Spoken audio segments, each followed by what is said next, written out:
So we saw some intensity. We're going to first talk about Mufasa. Okay. So how was the process transitioning from this into working on Mufasa? I would say the process it took a little bit of an adjustment because the starting off process for Mufasa is storyboards, which was like a little bit of an adjustment because you're trying to describe like an action sequence and you get like lines here going like this. So the sound department really helped in helping us translate the story to the studio when we first presented our animatic, because you're working with 2D animation. Sometimes it's just black and white images. So to describe the world that Barry was trying to create, you'll see that the imagery in here is so stunning. But when you're first starting out in animation, not so much. So that took a little getting used to.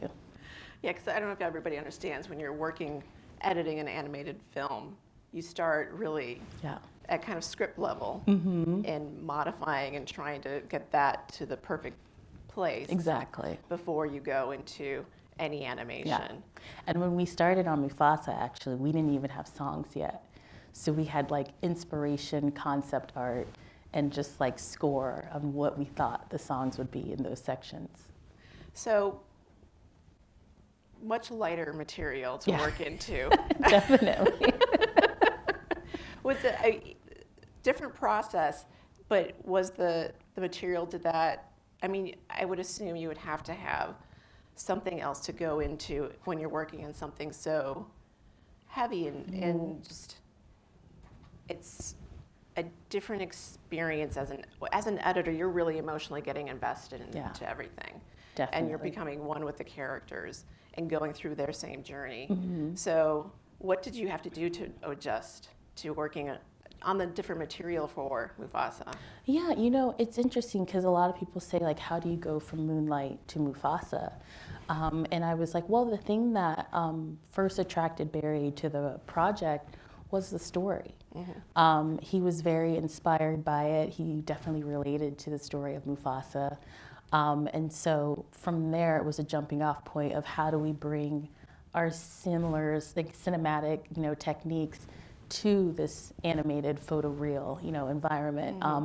And it was a learning curve for the animators because, Barry is, he's a director who he always says, it's okay to break things and discover what it's supposed to be, And as an editor, when you get a scene working and you feel like, oh yeah, this is what it's supposed to be. And then Barry's like, well, let's try this. You're like, no, I had it. It was gold. But no, in that process of breaking things and seeing what else a scene can start to become, that's the beauty of the evolution of filmmaking. And I think what makes Barry such a brilliant filmmaker is he's always prepared to evolve and allow the story to become what it's supposed to be. And does that allow you the flexibility to figure out what that world is? Yeah, and that's the thing is like, there's different inspirations and things that drive us, but the thing that we really, really, really want to be is authentic, no matter what story we're telling. And that, to be authentic, intentional, and thoughtful filmmakers is usually like the things that we're trying to achieve, not only in production, but also in post-production. So as you're working with the animated process, can you explain a little more detail about the little phases that you went through, and you're still working on it now? I literally just told my assistant Israel to like drop something in and turn it over to visual effects.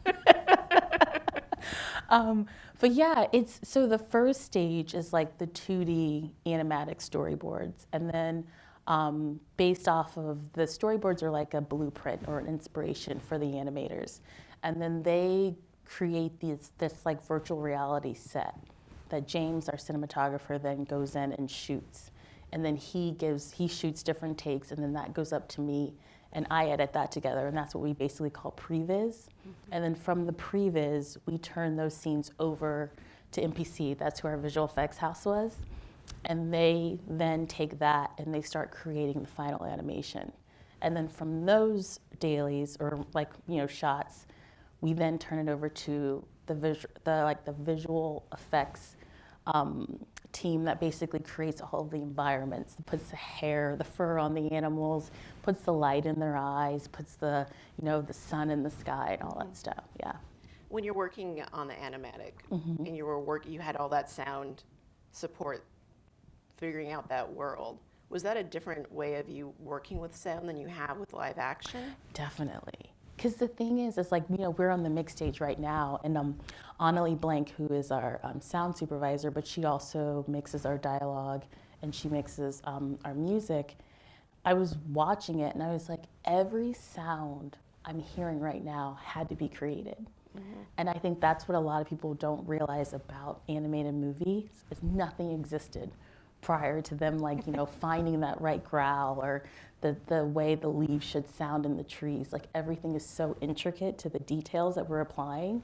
And so finding that space where it doesn't feel like it was created, that it originated in that scene, is very tricky. Yeah. But it's magical when it works. Did that affect the choices you were making early on? Yeah, definitely. Because I think the thing is, one of the things that's really hard when you're working on an animated movie is you don't, like, when you're creating it in the storyboard form, nothing exists, Yeah. Of course, like, we're telling, the origin story of Mufasa, so Pride Rock existed, but everything outside of that didn't. So it's basically delving into Barry's imagination of what does Africa look like through Barry Jenkins' lens. And were you seeing, because he has a very particular way Yeah. of shooting characters. I think I even saw it in the trailer. Yeah. Like, it comes across. His voice is very prevalent. Yes. And you've seen it obviously more than I have, and all of us. Is that true, even in? Yeah, because the thing is like, be careful when you tell Barry Jenkins he can do anything, Because the places, where they decide to, like, put the camera and the different ways that they've, decided to shoot these lions, it's pretty special. Yeah. But I think also one of the things that the animators realized is that with Barry, it's a true collaboration. And so, one of the things that they loved is when we would go and visit London and they got to hear direct feedback from him of what he's looking for in the eyes or how he wants an expression to be conveyed. And I think a lot of times, like, through the collaboration and the creation process, they really felt like they were a part of the film. And that's what Barry does. He, like, not only does he make you feel special, but he makes you feel honored to be a part of the process. Yeah. And how you've been on the journey with him for a very long time. How has his voice developed over time, do you think? I'll say, like, even in film school, Barry was always a very decisive filmmaker. But one of the things that I loved about collaborating with him is he's always paying attention and he's always observing. So sometimes he'll be like, you had an idea. And I'll be like, what? When did I have an idea? He's like, 2 weeks ago, you said something. Let's chase that. And I'm like, okay, I didn't even remember, but yeah, let's chase it, And that's one of the things that's great about the collaboration process is, like, observing, listening, but also allowing people to know that this is a safe space. Your ideas are welcomed, Yeah. Because there's a lot of creators that don't feel that way. Exactly. Yeah. And how have you developed, do you think, over time while working?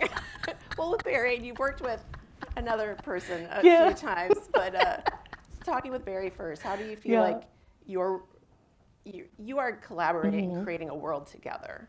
Yeah. And so I feel like editors sometimes get lost in the process because people think that's all the director's input. Yeah. When it's really you and the director figuring things out and figuring out maybe just, the way you're going to tell stories. Yeah. And that develops over time. How do you think that you have developed over time as an editor?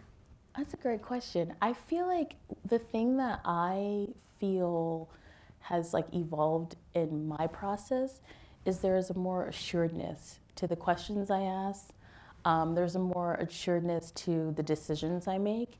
And oftentimes, like, The reason I was laughing is because I can just hear Dan Fotheringham is our lead animator on the movie, and he'll always be like, Joy, I know the hookup's not right. I know Mufasa's head's not in the right place, but it's getting there. We'll get it right for you. And I'm like, oh my gosh, am I a tyrant? Like, am I the hookup queen where I'm like, get it right?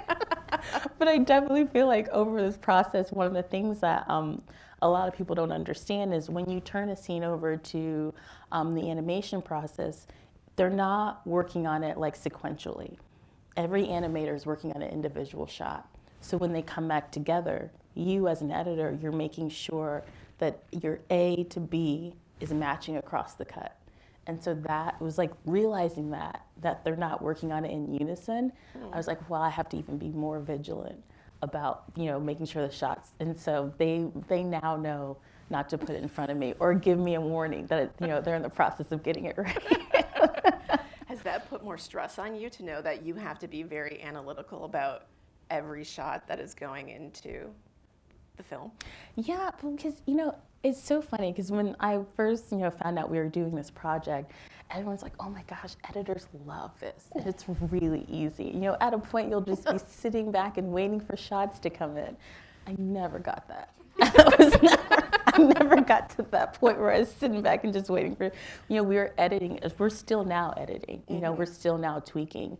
And one of the things that's really tricky about animation is because animation is so costly to do a shot, at a certain point when you turn it over, you're limited to eight frames head and 8 frames tails. Okay. And then once it goes to like comp render, when visual effects starts putting on all the layers, you're cut down to 4 frames on either side.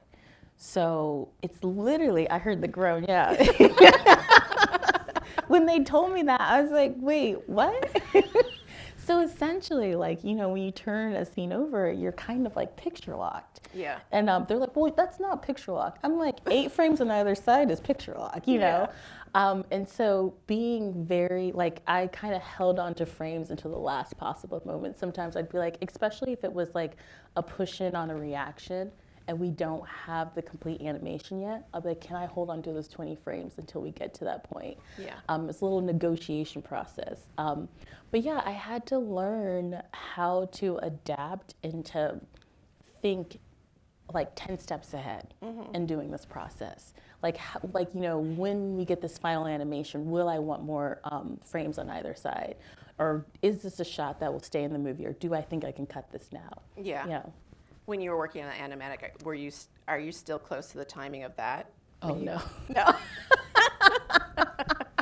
I know. It was funny because our visual effects producer, Barry St. John, they were trying to figure out how many shots we would have in this movie based off of Moonlight, Beale Street, and Underground Railroad. And I was like, that's great. I don't know how you would do it, but okay. And I think like they weren't far off. I don't remember how many shots ended up being in the movie, but it wasn't far off. But I was like, wow, it's really cool that you tried to put us in like an algorithm. Yeah. I mean, I can understand it after watching everything, but yeah, still, were they expecting long, extended shots? Yeah, but then, you have action sequences that don't equal long, extended shots. Yeah. But then you do have, I remember the first time Dan Fotheringham saw one of the oneers that we have in the movie, and he was kind of like, oh. Because, they usually animation, they work in beats, and they only can animate up to a certain point. But when they saw that the shot was basically taking, it's basically 2/3 of the scene is in a oneer, they had to now be like, okay, we can't do this the way we usually do. Yeah. So they kind of had to create a process to adapt to how Barry and James shot that. Yeah. Yeah. So I asked you earlier, are you ready to go back to live action? I said, I miss people. Lions are great. You want to see those faces with those voices. Yes, definitely, definitely. So you said you started working on this in 2021. Yes. March 2021. And that was right after you finished. Yeah, we literally finished Underground Railroad, I believe it was February of 2021. Oh, wow. So I think I had 2 weeks off. And then, and then straight into it. Exactly. But that covered, that also allowed you to have a job during a very difficult time. Very difficult time. And still a difficult time in the industry. Yeah. And maybe we'll get to that. But I want to talk about the Underground Railroad. Oh. So the opening, the first episode is absolutely beautiful. I mean, when I Thank sat you. down and watched it, I'm like, holy crap. Like, this is an editor's dream. And I'm like, this is an editor's voice right here, Yeah. telling me things that I really need to know and understand. How did that develop? Because you worked on episode 1 and episode 10 at the same time did, while they yeah. were still filming. And so you had a lot of, I'm assuming, some flexibility to kind of figure out what the show was going to look like, what the style was going to be, while Barry was busy shooting. So Yeah. I'm sure you probably didn't get a lot of feedback right away. No, it was interesting because like with episode 1 and 10, I feel like 10, I really found what Mabel was supposed to be about. And episode 10 really then informed us what episode 1 wanted to be about. Yeah. Because a lot of about Cora's journey was dictated about her relationship with her mother. Yeah. You know, so figuring out Mabel kind of unlocked the secrets of how we approach Cora. And so the opening of the movie, I remember it was probably like, it was literally right before the pandemic. It was, I think it was February of 2020. I went down to Atlanta and Barry and I sat and we worked on the opening because we were getting to the point where we needed to turn over episode 1 to sound. And so him and I sat together and we figured out what the opening was supposed to be. Yeah. It's beautiful. Oh, thank you. I love it. Yeah.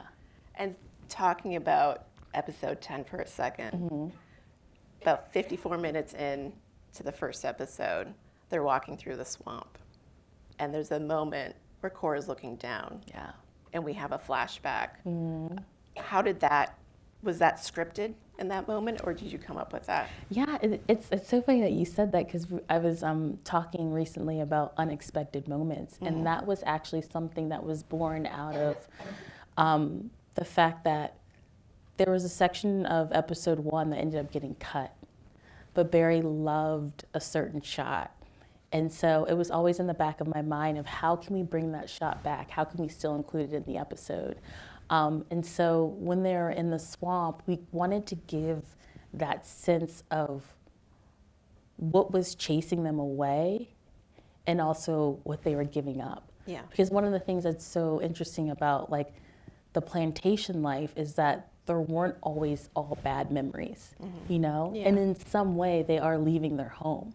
So it was like, how do we convey that in a way that's like showing you why they would be attached, but why they also have to leave. Yeah. So incorporating those images of like Cora discovering Caesar, but also showing Big Anthony. You know, it was the juxtaposition of the two of those.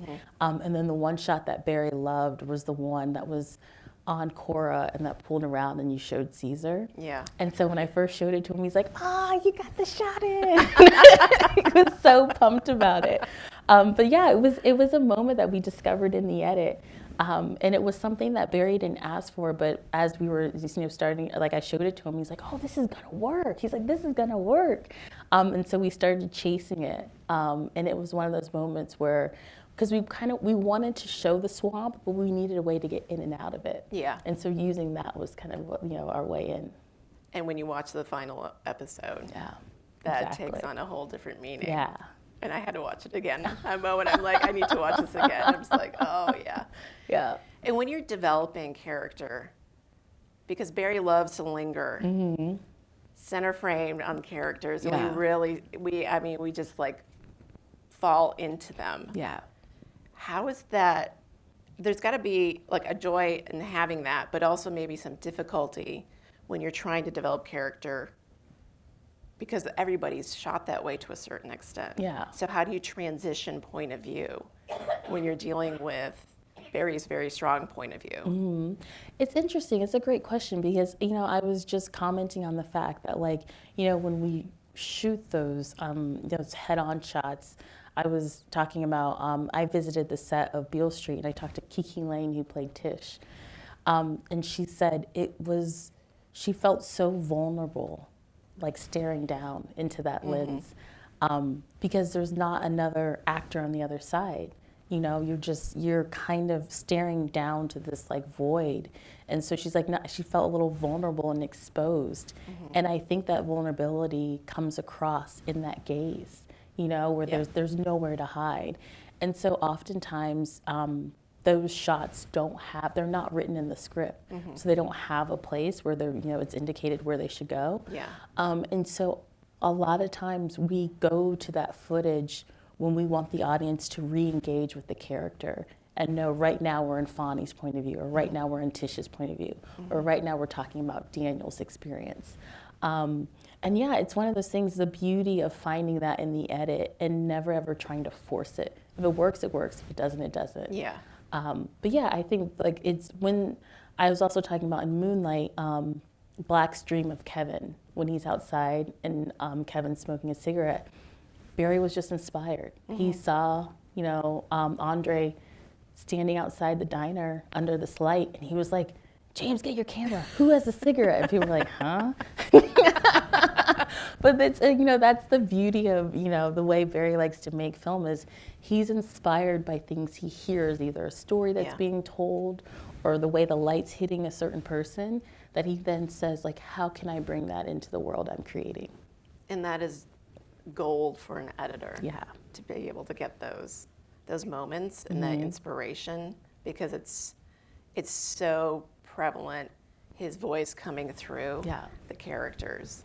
And that's so important when you're trying to figure out how does this all go together. Exactly. Especially for a series, when you're working multiple episodes, it's like a 10-hour movie, and you have other editors taking over. How did that work with other editors to kind of make sure that this whole storyline made sense? Yeah, so when my friend Alex O'Flynn was the other editor that worked on this, and he also cut The Writer by Chloe Zhao. Oh, yeah. And it's so crazy because I actually met Alex while he was in grad school at UCLA.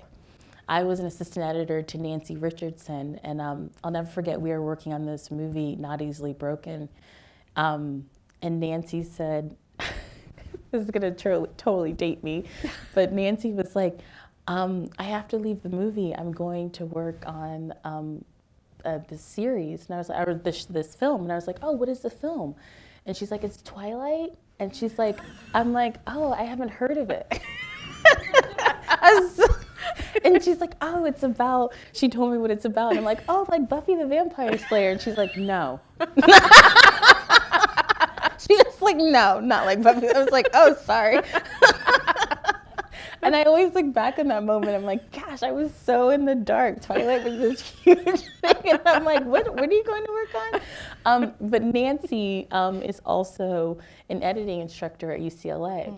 And so while I was working with her, she was like, would you ever be interested in cutting thesis films? And I was like, oh, sure. And so I worked with Alex O'Flynn on his thesis film, and then he later on he was focused on directing, but later on became an editor. And so we just had such a good time working together. I thought The Writer was so beautiful. And so I remember when we were looking for another editor, I said to Barry, I'm like, I think Alex would be a good fit. His sensibilities are very aligned with ours. And I think he understands the cinematic language that Barry and James are creating, with the camera moves. And so he was such a gracious collaborator. And I remember when he first came on, he was like, are you okay if I watch your episode? And as an editor, you're kind of protective of your baby until it's ready, Yeah. until it's camera ready. But he was like, yeah, can I watch your episode? I was like, sure. And he watched it and he was like, wow. He's like, by watching your episode, I totally understand what you guys are doing with the series. And I would watch his work and give him notes and stuff. And so it was a great collaboration of understanding how Barry wanted to tell the story of Cora, and understanding how we had to come together as editors to make it feel cohesive. Yeah. Yeah. And you picked the opening of episode 9 to screen as well. Oh, yeah. So I forgot why? about that, actually. I know, I was like, surprise. So why did you choose that? I chose that because I just did a talk last week with AFI, and our sound supervisor, Anna Lee, came and joined me in conversation. And so I was inspired to show that clip because that was a clip where both the edit, the sound design, and the score all came together. It's really cool because you don't really know where the sound design ends and the score starts. Yeah. And Ridgway, we kind of gave him, Anna and Nick like came together to give him this like anvil, hammer, kind of like, little clock ticking noise that went with him. And I was like, I was watching the opening, I was like, oh, I forgot about how we got here. And it's really cool. So that's why I chose that section. Yeah, the sound design is amazing. Yeah, it's just such a good job. And the music is just, when that score comes Yes, in, it's yes. just like, it's like shivers, and it's so beautiful, and it just reminds you the emotional impact of the story, and how it's affecting everybody through the journey. Exactly. It's like even the characters that you hate, Right? they're searching for something. They're searching for approval. They're searching for their own road and their own path, and they just can't get there. And Cora's the only one that does. Yeah. And that was one of the things, like, to humanize Ridgway and even as an audience member, to still have empathy for someone who is so cruel. That's life, like it's not black and white. There's a lot of gray areas. And that's one of the things that Barry is so open about exploring, as you go on this journey with Cora. Yeah. Yeah, they have a weird relationship, like I just think of like, I also did the Tennessee episodes, and the ending of, I think it's like episode 105 when Cora she hasn't been eating and she finally starts to eat, and you kind of do this oneer around this camp, and it's like campfire. It's like weird. It's like almost like this weird family sharing a meal. Yeah. But it's like what binds them together is just so odd, Yeah, it is. But that's also Colston Whitehead in the way he writes. He creates these characters that you see them in a way that it's very unexpected. Yeah. Yeah. And that's seen through so many of the relationships throughout the series. Yeah. In a way, it feels like Moonlight, If Beale Street Could Talk, and The Underground Railroad are kind of like a trilogy, but backwards. Yeah. That are all trying to search for happiness in a way. Yeah. In a way to kind of let go of so much that they're clinging on to that they don't need to, because it's just going to weigh them down through life. Yeah. How's that felt going through the process for you? Because Moonlight was a life-changing thing, I would assume, for you. Definitely. Because that was your first feature. It was my first feature. How has that, working on these 3 projects, how has that shifted your career and how you feel about working in film? Yeah, it's interesting because I always say, like, Barry has this common theme in the movies that he's drawn to, and it's love in spite of. And you can see that in Underground, in Beale Street, and in Moonlight, and in a lot of ways you can see it in Mufasa. And it's like kind of a character study of trying to find yourself in spite of all these circumstances that are thrown at you in this world. And I'll say, for me as a filmmaker, I just feel like it can be so hard, especially working in the feature film space.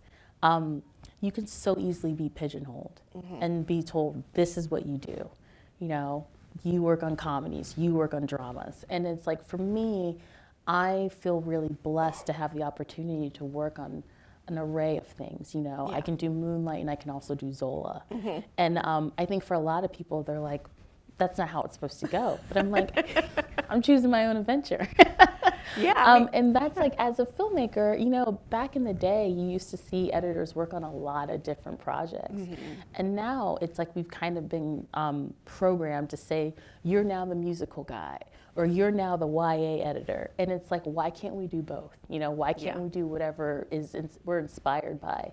And so that's kind of what I've chosen in my career is, the directors and the projects that I feel like I can bring my own voice to, Yeah.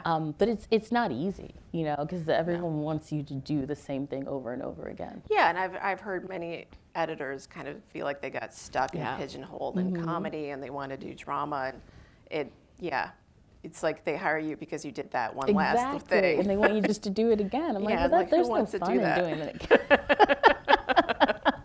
So Zola, amongst all that, amazing film, and it's different because it's not hugely stylized, Yeah. but there's something visceral about that film. How did that come about for you?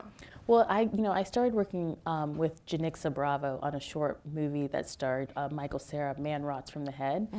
And one of the things that I loved about working with her is that she has a very dark sense of humor, and she enjoys making audience members uncomfortable. But it was her style of filmmaking and the subject matter and the things that she wanted to unpack was very different than what I was doing with Barry. And so for me, it was a way to explore this, dark comedy side. But also one of the things that I loved about like what we found in the edit was using, actual, edits to pull out the comedy of beats, Like there's one scene between Brett Gelman and Michael Cera where a cake gets thrown in his face and lemon, and it just made us laugh so hard in the edit. We were kind of like, are we the only ones that are going to find this funny? But people come back to me and they're like, lemon is disturbing and I love it. I'm like, oh, thank you. Yeah. Do you feel like you flex different muscles when you're working with Oh, her? definitely. Yeah.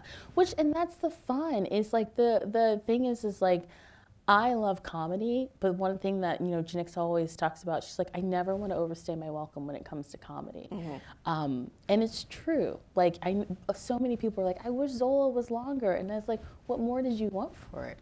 If you want to, get into that world again, watch it again. Yeah. But, comedy, it shouldn't be extended just because you want to live in the world, because it gets tired after a while. How's that working solo? Because you worked on 2 films with Nat Sanders, and you're both co-nominated for an Oscar award, that was a crazy year. Yeah. But how did that feel working with a partner and then working on your own? Was that a scary shift, or did that feel like I'm ready for this next step to own it all myself? Yeah, I will always say like working on Underground and then going to Mufasa, I couldn't have been more prepared. Yeah. Because doing 5 episodes of a limited series, where each episode was basically like its own little film, it was like I did 5 films in like a year and a half. Yeah. So coming on to Mufasa, and I was, promised a very easy, slow-going pace.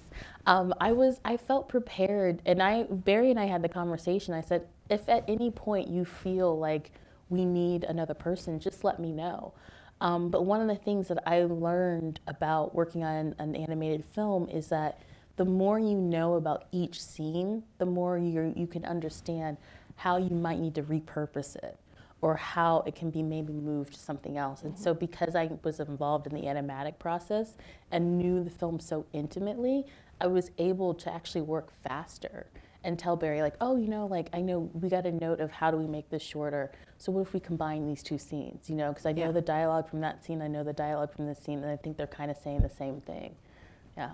When you because you worked as an assistant editor for like 12 years or so. Yeah. How did that inform you in becoming an editor? Was it frustrating, for one thing? Were people not willing to trust you in editing a film? Yeah. But how did that inform? A lot of that's going to be more technical. Yeah, it's interesting because I started in reality television, and that definitely prepared me to know how to prioritize things, but also how to multitask. Because in reality television, at one point, I was working on a series. I was the assistant editor to like 12 editors. So it's like it was so much to do in one day. Yeah.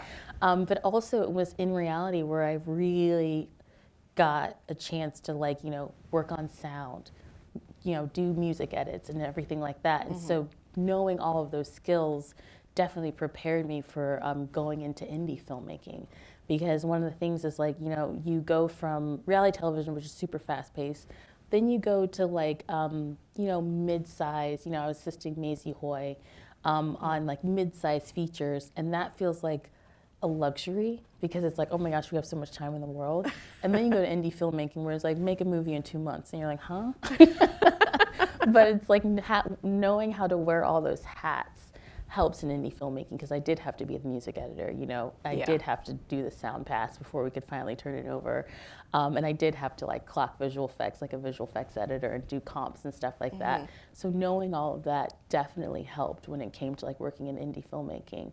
But yeah, I would say like towards like the tail end of being an assistant editor, at times it was a little like you can't help but see like people younger than you getting the bump up, and you're like, oh, what am I doing that I can't get to that next step? But features are really hard. There's not a ton of female film editors, and so there's a lot of space in TV. But when you get to features, it's kind of like the keys to the kingdom are really, really tightly grasped.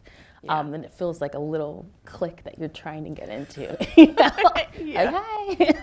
Yeah. Let me make a comment, but we're going to have questions in about 5 minutes. So if you're interested, there's a microphone right over there. So line up and you have your little nugget of wisdom come out, and you can ask whatever you'd like. Yeah, I read something that, like, I have it on my piece of paper. Yeah. Let me just read it, talking about women in film. The percentage of women working as editors in top films saw a mere 1% increase, climbing from 20% in 1998 to 21% in 2023. Wow. So That's it? that's it. Wow. I mean, because I feel like if we had more representation of a number of types of things, ethnicity, gender, or whatever, Yeah. if we had more people in those positions that were willing to take the risk, as it always seems, to hire people that, you've done the work. You've done years and years of input into trying to get to that point, and I'm sure you worked on many independent things as well on the side. What does it take to get into that role? I know it's the click and it's hard to get in there. How do we change that? I don't know. You don't have to have the answer. I certainly don't. But I saw an interview. You got exposure to editing while in high school, and that's when you really decided that this was something you wanted to do. Yeah. And it's interesting because, there's a group of like Black female editors that I mentor. And one of the things that I talk about is, me as an editor, I can only do so much. I'm definitely holding the door open, but I'm not the one hiring. And so I always say, like, because of Barry believing in me and saying I can do it, I trust her to be my editor. That's how I get the opportunities. Yeah. If he fights for me and says, I only want her to be on this film, I'm going to be on the film. And so it's really down to a director, and sometimes they have the authority to demand it, and other times they don't. They can be vetoed by the studio, or they can be vetoed by the producers. And so it's more of the community has to change, Yeah. It's like, and I think, the more that people can see someone doing it and doing it successfully, it won't be such a rarity. Such a thing that I can't even touch. Exactly. So last question for me, and we'll move to questions. What from film school do you carry with you? What did you learn there that really kind of laid the groundwork for you to be the editor that you are today? I was just talking with a reporter backstage about working on flatbeds. And it's the one thing that, that process of actually touching film and splicing it together, and cleaning it and using the grease pencil to circle things that, a frame that I may want to cut. That like tangibility and that, actually putting my hands on film, it made me be a very thoughtful and intentional filmmaker. And so even though, I'm now on an Avid, I still really think about where I want to cut and how I want to cut. And then I always say, authenticity is something that we're always chasing. And so I never cut just to cut. There's something that's informing, may it be a character's movement or certain sound that's happening, in the score, or, you know, just like, oh, I love this sound effect that washes across the cut. So let's extend it 10 more frames. Everything, you know, I'm thinking about everything, Yeah. you know, when I decide to make an edit. And that's definitely something that I carry with me. Excellent. All right, let's open it to the floor. Hello. Hi, how are you? Good, how are you? I'm good. So, I guess my question is, so first off, I think it's really amazing the films that you worked on, Thank you. surprisingly, I've seen every single one of them. Like Zola's like my mom's favorite film, so I think that's so cool that I didn't even So great. realize that coming in tonight. But I also think it's really cool the sort of professional relationship you were able to have with Barry Jenkins, and like really interesting for me. I've actually met Barry Jenkins as well. And he came to here to DePaul like 2 years ago. So I was able to meet and talk with him and stuff. And I guess a question that I have is, for me, I want to become a director. So I'm studying for that. And one thing I always find interesting is being able to work with people of sort of different art forms coming into film. So one movie for me definitely is Moonlight, was the fact that you worked with Barry Jenkins and Terrell Alvin McCraney. So Terrell Alvin McCraney, I've met him as well. And I thought it was really interesting that they have more of a theater background. And so how was it sort of working on that project? Because definitely you and Barry, you worked on many projects.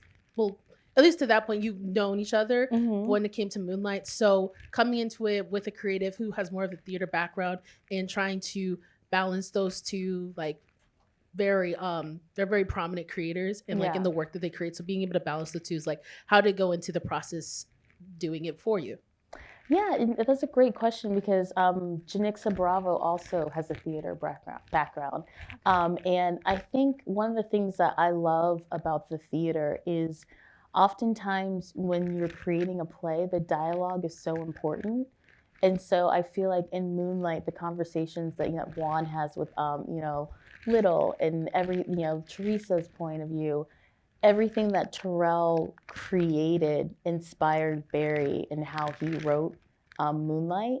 And so for us, it was, you know, Moonlight, Beale Street, and Underground Railroad were all adaptations of written works.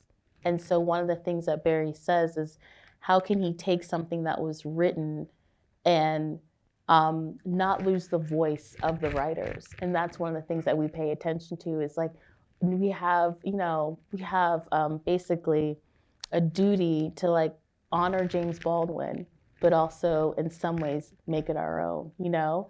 So it's the balance of the two worlds of knowing like where you come from, which can inform you on where you can go.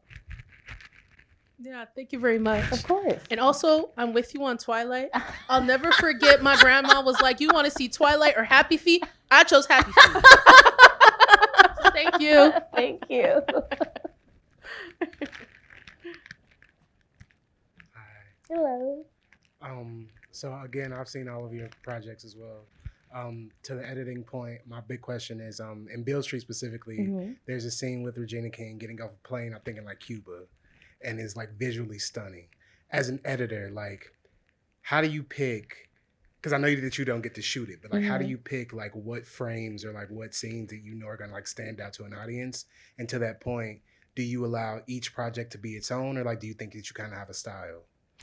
I definitely let each project be their own because I'm definitely motivated not only by the performance of the actors, but also the cinematic language that Barry and James are creating with the camera movements.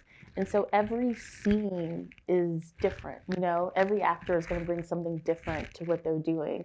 And so that definitely informs me on how I want to approach and edit a certain section. But it's interesting, like when you, that's actually one of my favorite moments in Beale Street. And that section of the movie was actually, it was like 20 minutes long. And so one of the things that Barry and I worked on was how can we inform the audience where Mama is in her headspace, how vulnerable she is because she doesn't know who to present and how she's going to get this information from this person that she's meeting, but in a way that doesn't take 20 minutes, you know? And so it took us a really long time to like, for us, it was like, let's do it with sound and less about dialogue. So we felt like we're in her, her internal mind of what she's thinking and processing as she's traveling through. That's how we landed into that section. So what ended up being 4 minutes was probably originally 25 to 30 minutes.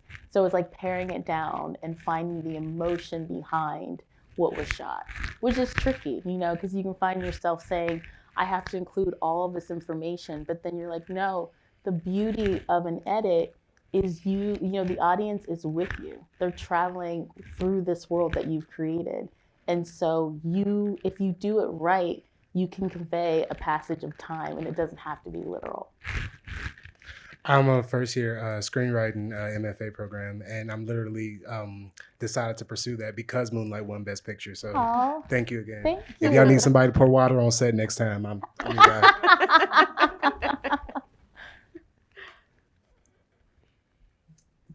gotta lower that down. Hi. Hello.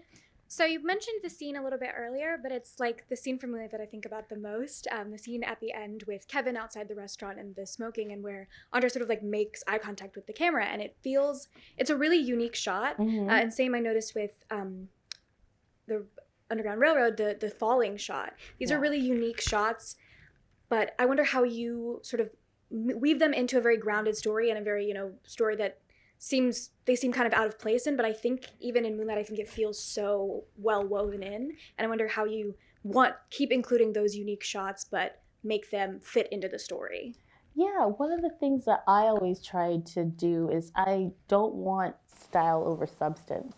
So there needs to be something intentional about what we're creating.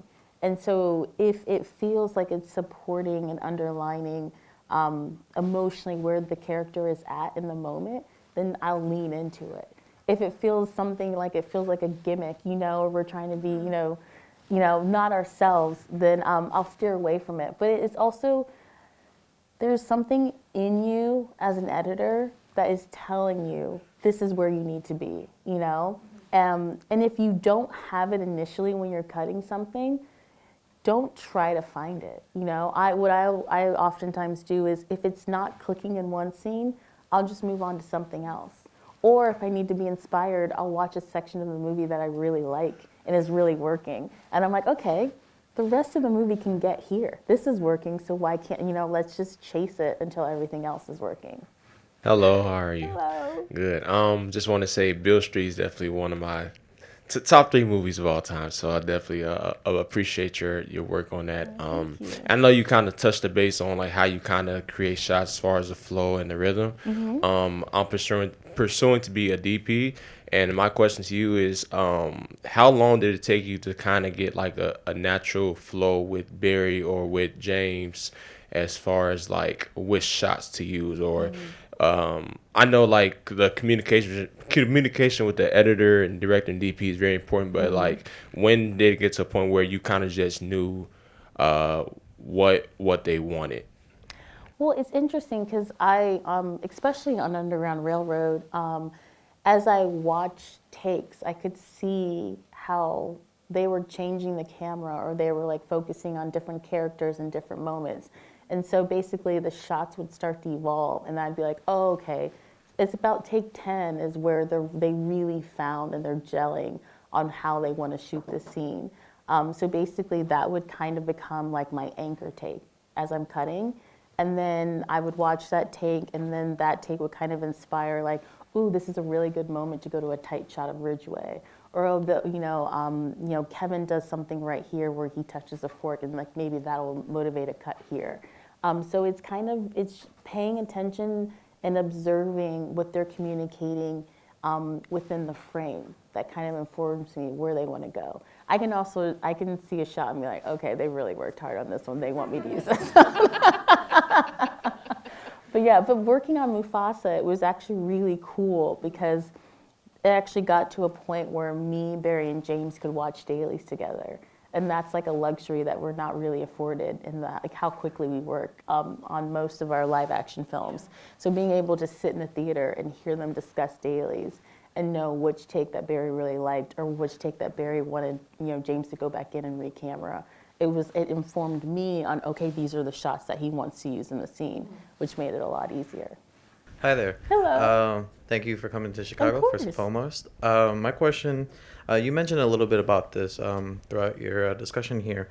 My question is, when you're working on any production, what have you found works for you personally? A very collaborative director or a director that gives you a little bit more control with the edit?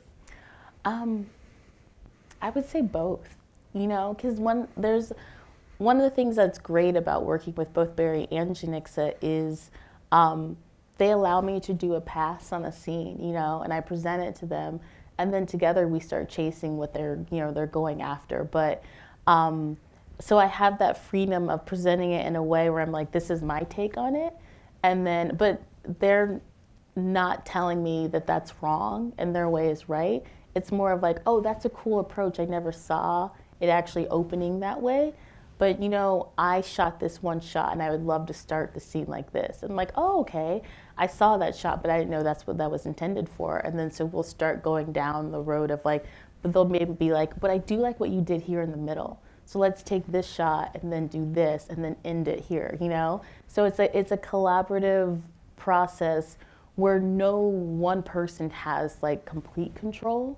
But ultimately, it's in service to their vision and where they want to end up. Alrighty, thank you. Yeah. Hello. Hello. So one thing I really liked in Underground was, you already talked about it, kind of the sense of community. And I feel like in a lot of media that covers slavery in America, other than the main characters, the rest of the characters are kind of used as bodies kind of just to kill off in a sense.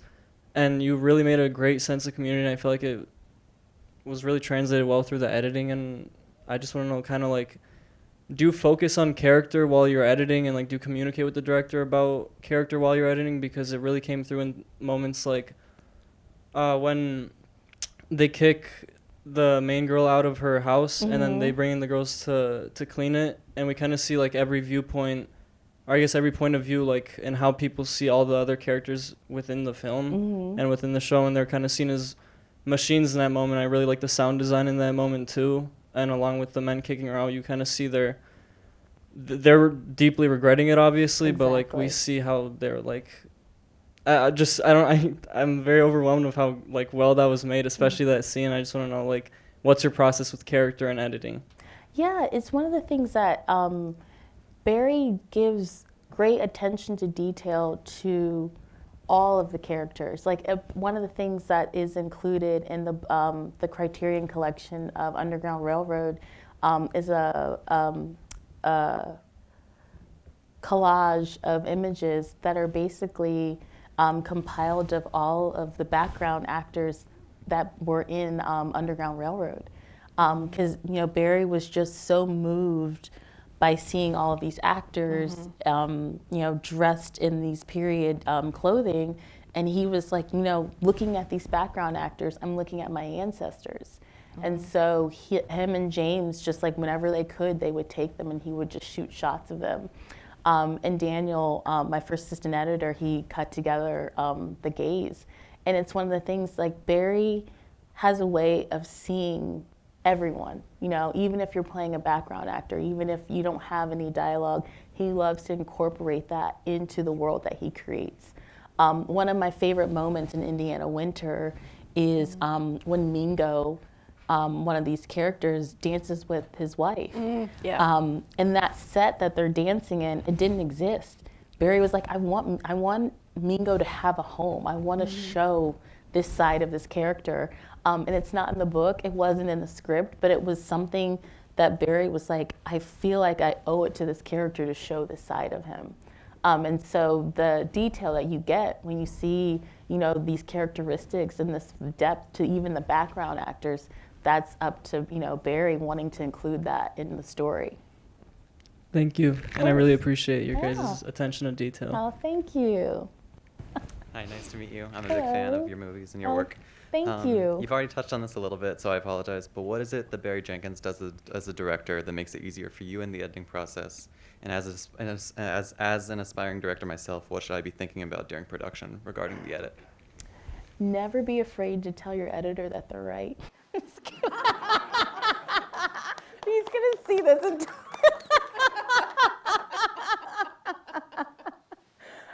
No. I think one of the things that I know, I did touch on this, but it's so true, is that Barry creates a safe space for everyone to bring something to the table. So it definitely feels like a true collaboration. And for you as a director, if you make people feel that they're a part of the creation with you, then they're only going to be inspired to help you create and facilitate your vision. Filmmaking is not a party of one, and if down to the BBE feels motivated and inspired by what you're trying to create, in your film, it'll show up on the screen, and that's one of the things that I definitely learned in film school was like, there wasn't that many of us. We all had to work on each other's sets. And so even, we may have loved or hated each other, we were this little found family that was all coming together to help each other create, this art that we felt like we had to bring to the world. And that to me is the honor and the privilege of being a filmmaker, So, yeah. Thank you. Hi. Hello. So in preparation to come here, I watched a 20-minute video on what editing is. Oh. I love that. Thanks for sharing. That's great. So what I heard a lot, like in the video, they kept coming back to the idea that an editor's job is to be seamless within the whole of the film, right? They said like the VAS editor is one that whose work doesn't really show, or you can't even notice, right, within the film. So I'm just like, from a person who's not necessarily quite into film, you think director, then actors, right, and maybe editors sometimes will come up. So,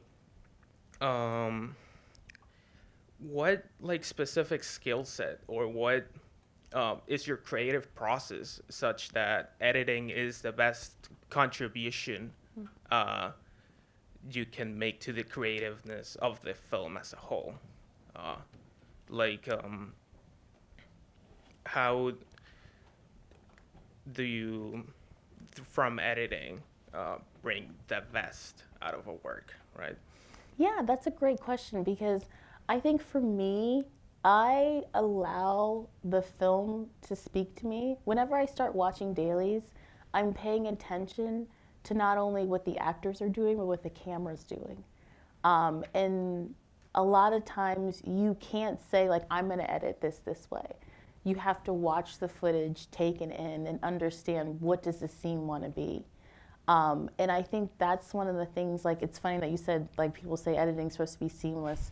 There's a conversation in Beale Street between Daniel and Fani, and someone's like, yeah, at the end there's no edits. It's just a camera move. And I'm like, well, there is quite a few edits in there. But in their memory, they didn't see the edits. And that's exactly what we're trying to achieve. And especially, when you're cutting scenes between two people, that's the trickiest thing because you have to figure out how to be on the right person at the right time. And it's not something that, you can wave a magic wand and know where to be. You have to pay attention to what's being said. And then you also have to pay attention to how the other person is receiving the information. And basically, who wins, Is it better to see how it was received or to be on the person when they say it? And there's no right or wrong answer, but the more that you work with the scene and you understand what it wants to be, it slowly starts to reveal itself to you to be like, oh, this is exactly how I should cut this. Thank you. Of course. So I'm studying to become a director, and I prefer to work in television. So my question to you, as we were talking about diversity earlier and like telling diverse stories, what has been your experience as a Black woman in the film industry? Ooh, how much time do we have? Yeah. That's a loaded one. No, to say it hasn't been challenging, would be a lie. But I would say that, working in this industry, and being a Black female, I never ever really focused on the challenges. I kind of really focused on the opportunities because to me, you know, access an opportunity is the way that you can slowly but surely build your career.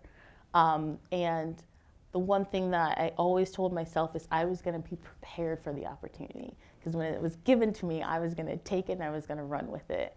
And I think a lot of times, like, to focus on what you don't have and to focus on not being where you want to be, it's a distraction, you know? To focus on the opportunities that you're handed and to focus on being a creative, that's the way you get ahead. And, you know, don't be afraid to be inspired by yourself, you know? You are walking through this world in your own shoes, and a lot of times people are not going to hand you anything, and you have to create your own opportunities.